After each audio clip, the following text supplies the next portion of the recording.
Luigi's Mansion. What a strange concept for a video game. I mean, sure, it was due time for the other Mario bro to get his time in the spotlight. But with a vacuum cleaner? And as a launch title for the Gamecube? Bold move, Nintendo. But somehow, this game sold extremely well, and over the years developed a cult-like following. And yours truly is part of that following. So let me tell you the story of my experience with Luigi's Mansion. The year was 2003, and I was at the mall with my mom and two older siblings. We walked into EB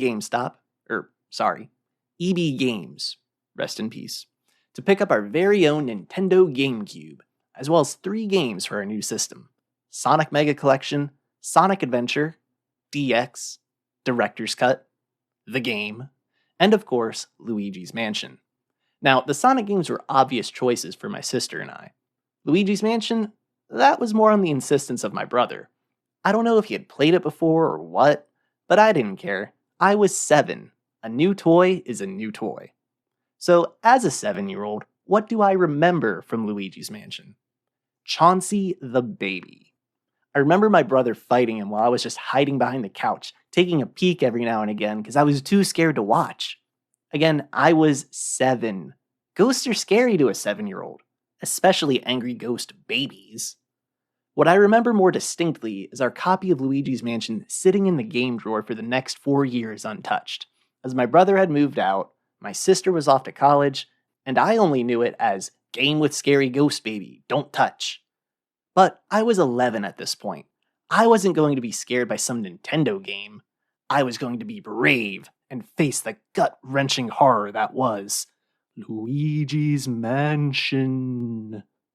Now, I suppose at this point I should mention the premise of the game. Luigi wins a mansion in a contest that he did not enter and invites Mario to go check it out with him. Upon Luigi's arrival, he realizes the mansion is not the charming, colorful residence that had been advertised, but instead a sinister abode in a dark forest. Also, Mario is missing. Luigi heads into the mansion to find his brother, only to be ambushed by ghosts. But luckily, he is saved by Professor Egad and his trusty Poltergust 3000, also known as a vacuum cleaner. Luigi is given control of the Poltergust, and your goal becomes clear. Find Mario and suck up all the ghosts that get in your way. And so, the adventure begins. But before I even had a chance to be properly scared, I had to understand the controls. And man, these controls feel awkward at first. You have to use the control stick to move Luigi, R to use your vacuum, B to use your flashlight, and the C stick to adjust where the vacuum is pointing. It doesn't sound like a lot, but using all these controls in conjunction with one another takes some getting used to, especially when you start vacuuming a ghost and they sling you around the screen. The C stick in particular was a hurdle for me because I only knew that button for having one function. It's for comics. Anyway, I would eventually complete my training at EGAD's lab, meaning it was off to the mansion for me to begin my journey for real. I met a toad in the entrance foyer who let me save my progress, and then I proceeded up the stairs and into the first haunted room of the game, the parlor. It was in this first room that a feeling of uneasiness began to creep up on my childhood self.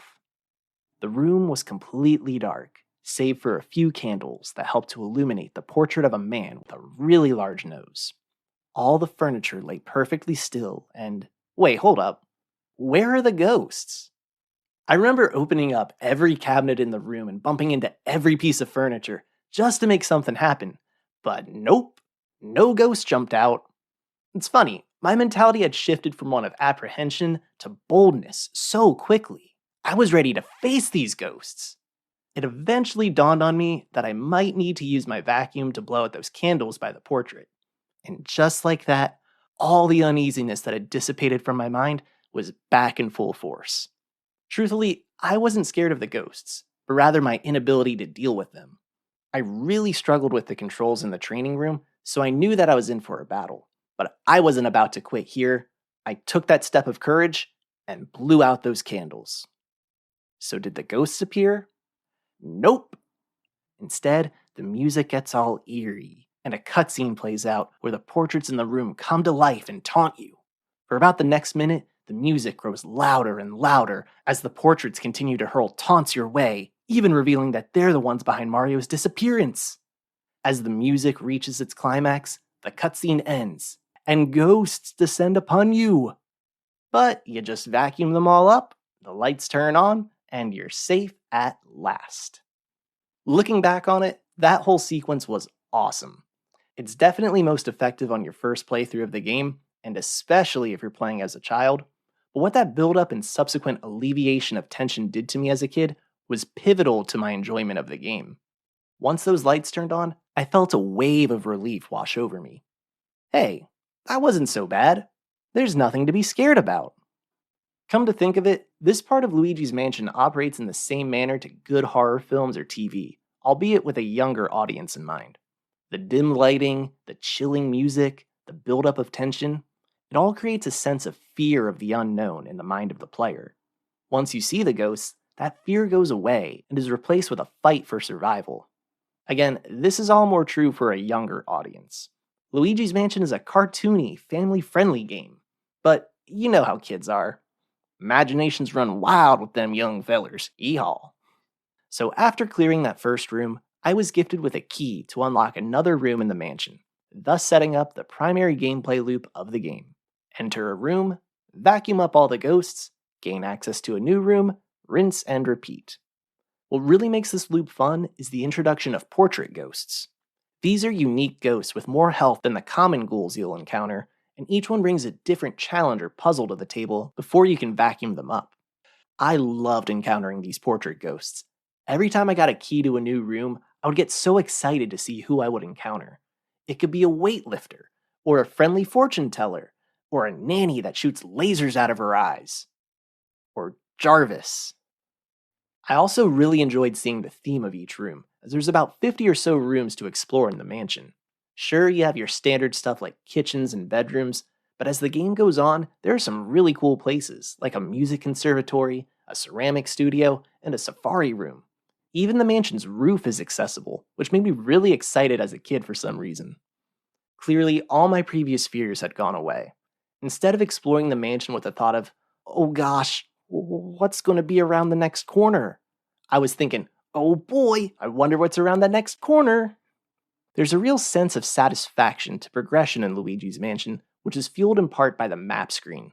You can view the layout of each floor of the mansion at any point in the game, so you know where your journey will eventually lead you, but you gotta keep clearing rooms and collecting keys to get there. Around 3/4 of the way through the game, I had explored a large portion of the mansion and felt like I had taken control away from the ghosts. So of course the game would pull a fast one on me and take back that control. Lightning strikes the mansion. Ka-chow! The power goes out, and all the rooms I had previously cleared were filled with ghosts again. I would say this is the only time that the initial tension from the parlor comes back into play, as the darkness fills you with the fear of the unknown once more. Luckily, it didn't take me too long to get the power back on, and a couple hours later, the game is over. I'll spare you the details on the final boss, but I know my childhood self really struggled due to my terrible aim. Curse you, C-Stick! Know your purpose! Looking past that bit of frustration, I would say that the sense of exploration and the satisfaction from progression were the two strongest components from my initial playthrough. The gameplay difficulty was also perfect for my age, even if a lot of my problems were due to my ineptitude with the controls. I don't find any difficulty in the game nowadays, but I still admire the creativity and charm exuding from all the ghosts and rooms.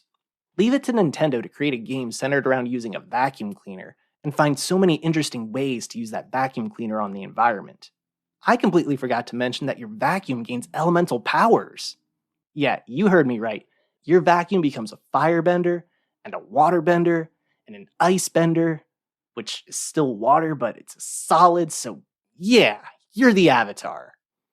I suppose the bottom line on my Luigi's Mansion experience is that it represented a fear of mine as a child, but it also helped me overcome that fear and realize that there is no need to be fearful in the first place.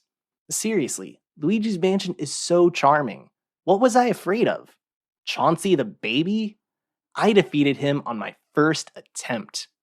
Take that, boss baby. I'm a man now.